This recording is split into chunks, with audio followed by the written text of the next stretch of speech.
Famous early experiments.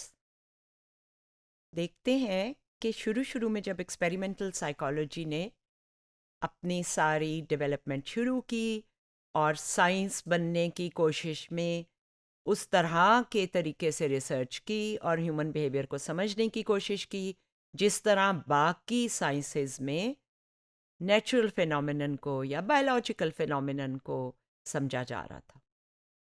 तो हमारे कुछ शुरू के जो एक्सपेरिमेंट्स हैं वो काफ़ी दिलचस्प भी हैं और उन्हीं की बुनियाद पे आगे और मफरूज़े कायम हुए और तरह की मज़ीद रिसर्च को तरक्की मिली। साइंटिफिक क्यूरोसिटी जो है इस सारे एक्सपेरिमेंटल मेथड के पीछे थी और तमाम साइंस में होती है। साइंटिफिक क्यूरोसिटी करती क्या है? आपका एक बिलीफ होता है किसी चीज़ के बारे में कि ऐसे होने से ऐसा होता है। वो जैसे सोर्सेज ऑफ नॉलेज में हम देखते रहे हैं, अथॉरिटी पे भी बेस्ड हो सकता है। अगर आप बच्चे को कहें कि इस कमरे से बाहर एक शेर बैठा हुआ है तो वो पहले आपकी बात को यकीन कर लेगा। अभी कोई साइंटिफिक क्यूरोसिटी का मामला नहीं है, उसने एक बिलीव कर लिया है अथॉरिटी पे। इसी तरह हम अपनी कल्चरल या रिलीजियस अथॉरिटी पे बिलीव करते हैं। अब ये नॉलेज के वो सोर्सेज हैं जिनको हमने साइंस के अलावा इस्तेमाल किया है। साइंटिफिक क्यूरोसिटी जो है आपके बिलीव को फिक्स करने की कोशिश करती है किसी चीज़ के बारे में साइंटिफिक इन्वेस्टिगेशन।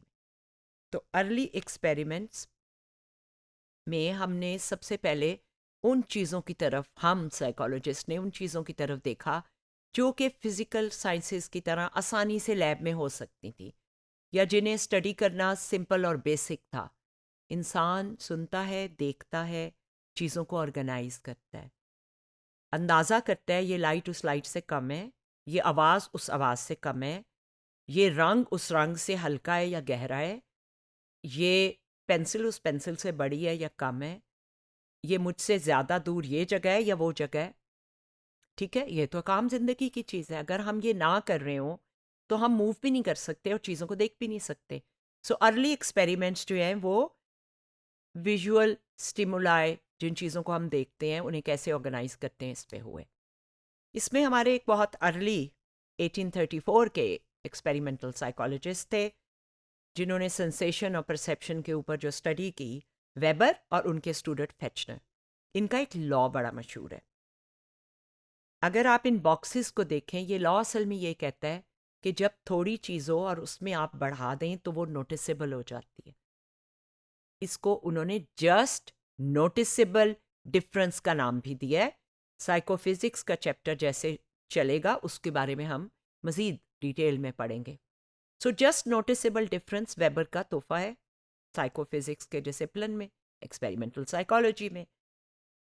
अब अगर आप इन बॉक्सेस को देखें, जहाँ पे 10 डॉट्स हैं और जहाँ पे 20 डॉट्स हैं, उन दोनों में फ़र्क बहुत क्लियरली नज़र आ रहा है कि उसमें कम है और इसमें ज़्यादा है। जहाँ पे 110 है और जहाँ पे 120 है, 110 और 120 एक ही जैसे लग रहे हैं, क्योंकि जो ओरिजिनली स्टिमुलस था, जितने नंबर ऑफ डॉट्स थे वो इतने कम थे कि उनमें एडिशन आपने महसूस कर ली। 110 में इतने थे कि उसमें 10 से कोई इतना फ़र्क नहीं पड़ा। ये वेबर्स लॉ अगर आप गौर करते जाएं तो बहुत ज़्यादा हमारी आम लाइफ में एस्टिमेशन जो हम करते हैं ज़्यादा कम की, उसमें इस लॉ का ध्यान रखना पड़ता है। और इसके ऊपर हम साइकोलॉजी में एक्सपेरिमेंट्स भी करते हैं। हमारे तमाम स्टूडेंट्स इस लॉ के ऊपर तजर्बा करते हैं।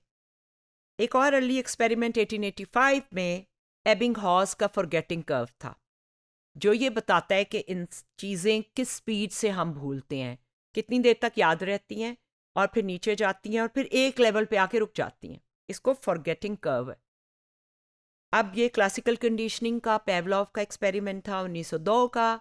इसमें अगर डॉग सेलिवेट करता है गोश्त को देख के या उसकी खुशबू सूंघ के, अब आप एक घंटी बजा देते हैं गोश्त देने से पहले, और फिर जब कई दफ़ा गोश्त और घंटी आगे पीछे आते हैं तो घंटी से उसको वही रिएक्शन होता है, वो जो मुंह में पानी भर आता है जो गोश्त से होता था।